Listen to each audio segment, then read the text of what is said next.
Bienvenue à Douala au Cameroun, c'est une grande première, le Tour de l'espoir. Les meilleures nations africaines sont là avec leurs espoirs, ceux qui peut-être dans quelques années seront au Tour de France et représenteront l'Afrique. Nous sommes au bord du canal Olympia où tous les coureurs se sont mis à l'abri. Voyez, les vélos ont été posés ici puisqu'il fait déjà plus de 30 degrés. Rentrons à l'intérieur pour découvrir les beaux maillots des équipes nationales.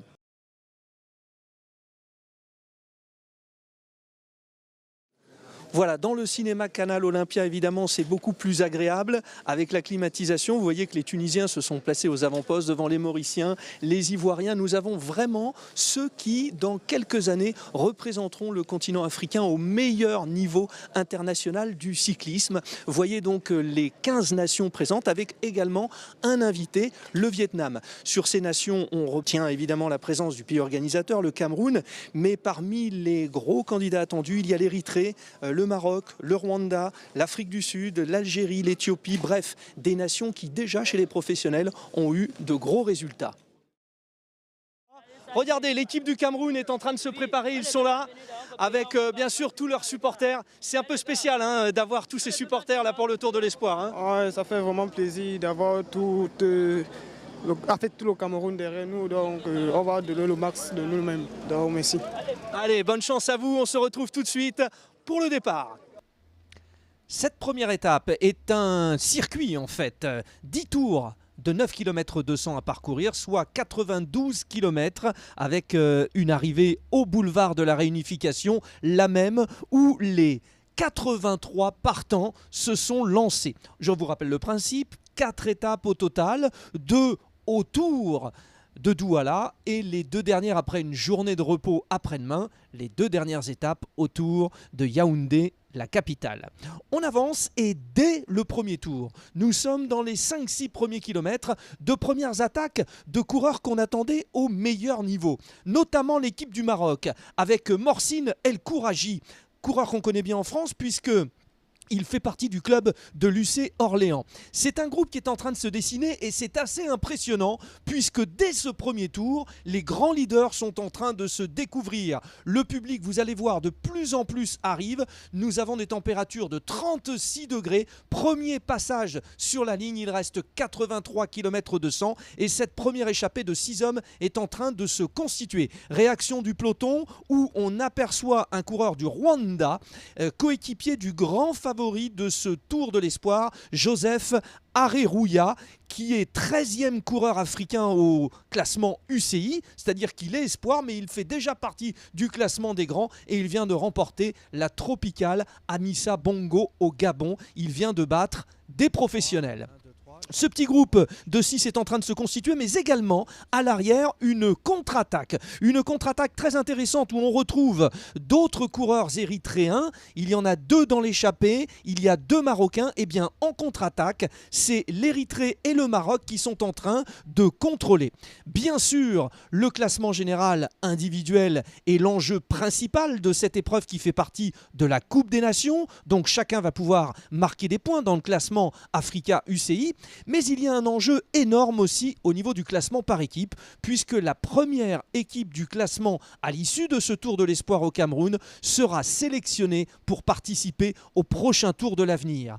Antichambre importante, donc des grands rendez-vous de demain pour ces coureurs. Allez, on s'intéresse aux 6. Alors nous avons Zemenfes Selemoun, coureur de l'équipe d'Érythrée qui faisait partie l'année dernière du Centre mondial du cyclisme à l'UCI. C'est un excellent coureur, cet Érythréen. Il porte le numéro 11. Il vient de la tropicale Amissa Bongo où il s'est classé 3 fois dans le top 10.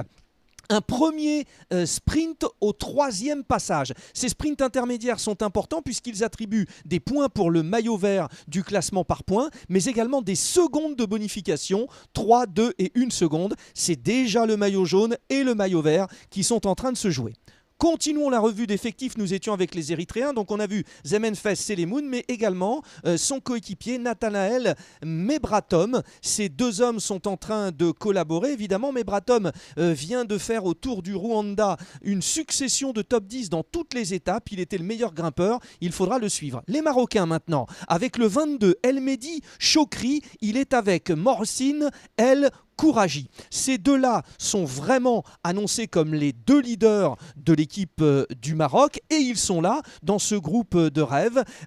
Pour le premier d'entre eux, on l'a déjà vu sur le circuit des monts du Livardois, on l'a vu au championnat d'Afrique sur la piste, une grosse tournée en France, vainqueur du Tour de Côte d'Ivoire, ce numéro 21 que vous apercevez, Morsin El Kourajaoui, est vraiment un grand pour demain. Son coéquipier El Mehdi Chokri avec le numéro 22 qui a lancé justement le sprint, le vice-champion du Maroc des U23 qui avait fait 9e d'étape sur un Tour de Bretagne l'année dernière. Et on continue donc avec la succession de ces sprints intermédiaires, à la fois donc des points mais aussi des secondes de bonification. Le point va être fait maintenant puisque nous avons derrière cette échappée où on ajoute Joseph Areruya, donc le Rwandais qui vient de remporter la Tropicale Amissa Bongo, et Louis Visser, le leader de l'équipe d'Afrique du Sud, l'un des leaders d'Afrique du Sud qui a fait 5e du championnat d'Afrique du Sud en U23 justement. Et bien derrière eux, un groupe de contre-attaque est en train de se mettre en place. Et ce groupe de contre-attaque maintenant est situé à une distance, à un écart suffisant pour lui permettre d'assurer les places d'honneur. Grosso modo, vous avez vu les écarts, mais les 6 hommes de tête comptent 1 minute 16, 1 minute 30, voire 1 minute 50 sur les contre-attaquants. Le peloton est à plus de 3 minutes 30, 3 minutes 36 au passage sur la ligne, où on aperçoit notamment les Camerounais qui sont en train de se réorganiser pour permettre au peloton de limiter la casse. Un seul coureur camerounais se trouve dans la contre-attaque, Ismaël Vukang Kemtsop. Il fait partie d'une contre-attaque. On retrouve également l'Érythréen Tewelde, le Marocain Sabari. Nous avons également le Rwandais Ukini Wabo. Donc vous voyez que dans la contre-attaque, il y a des coéquipiers, des hommes de tête. Nous avons aussi Van Herden pour l'Afrique du Sud. Et puis les Éthiopiens sont là avec Eshgou, Tadeze. Nous avons aussi Alexandre Mayer pour l'île Maurice et Paul Daumont également pour le Burkina Faso. Donc ça, c'était pour la contre-attaque. On va revenir maintenant sur le peloton où les Camerounais ont décidé de réagir. Et on aperçoit souvent Jordan Kamdem qui est en tête du peloton et qui fait un gros effort. On a vu aussi que parmi les contre-attaquants, Vukang Kemtsop prenait beaucoup de relais, se battait énormément. Les deux hommes pour le Cameroun vont animer cette course pour essayer de limiter la casse. Voyez ce monde dans les rues de Douala, un succès populaire énorme et une chaleur terrible. Il y aura 10 abandons ou 10 mises hors course. Allez, on revient sur le final, nous allons vivre ça quasiment en intégralité avec une première attaque du Marocain El Mehdi Chokri qui remportera d'ailleurs le maillot du meilleur grimpeur. Il a souvent attaqué et est passé en tête. Mais évidemment, vous l'avez compris, c'est un face-à-face entre les deux nations. Les Marocains ont attaqué, et bien c'est au tour évidemment de l'Érythrée avec Nathanaël Mebraton. Ce n'est pas le leader, hein, c'est Zemenfes Selemoun avec son dossard 11. Mais Zemenfes Selemoun a la pression, il laisse partir son coéquipier, les Marocains essaient d'y aller. Un petit peu de tension, on le voit, Louis Visser, le Sud-Africain, a essayé d'emboîter le pas, Joseph Areruya aussi, mais ces deux hommes, que ce soit le Sud-Africain ou le Rwandais, sont esselés et ils laissent faire le travail aux autres. Les Marocains vont essayer de réagir puisque, entre-temps, les Érythréens sont en train de prendre la mainmise, de mettre la mainmise sur cette première étape. Et je vous le confirme, donc, Nathanaël Mebraton va s'extirper de ce groupe, va compter 27 secondes d'avance à l'arrivée. C'est une excellente performance de la part de ce coureur qui avait été élu meilleur grimpeur du Tour du Rwanda l'année dernière.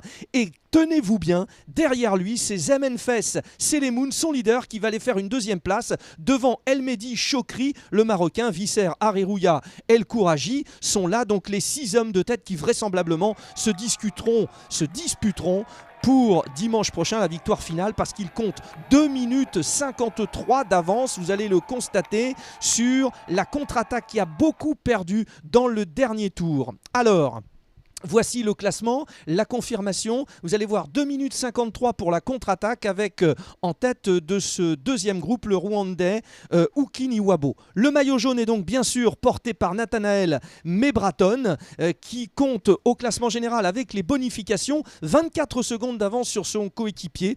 Sachez qu'une bonne partie du peloton est arrivée très très loin à plus de 9 minutes. Les maillots distinctifs avec le maillot vert pour Zemenfes Selemoun, le deuxième du classement. Et le meilleur grimpeur, je vous l'ai dit, le Marocain Elmedi Chokri. Voilà pour les différents classements intermédiaires. Victoire par équipe de l'Érythrée, bien sûr. Mes coéquipiers sont vraiment super. On a vraiment fait une belle course tactique. C'était une course intéressante. Et j'ai demandé l'avis de mon coach et de mon leader aussi. Et ils m'ont dit, vas-y, tente ta chance. Quand vous avez attaqué, bien sûr, vous êtes coordonné avec Selemoun. Mais oui, parce que tous les groupes, tous les membres du groupe, finalement, allaient vite au sprint. Donc il fallait tenter la chance, ne pas arriver au sprint. Les Marocains étaient trop forts à ce jeu-là. J'avais vraiment peur de me retrouver au sprint avec eux. Mais dès la première attaque, ça a marché. Thank you very much. Voilà, et demain, évidemment, c'est la deuxième étape, Idenao jusqu'à Douala. On retrouvera sur cette même arrivée les Érythréens qui, bien sûr, auront tout le poids de la course sur les épaules puisqu'ils sont aux 2 premières places du classement général.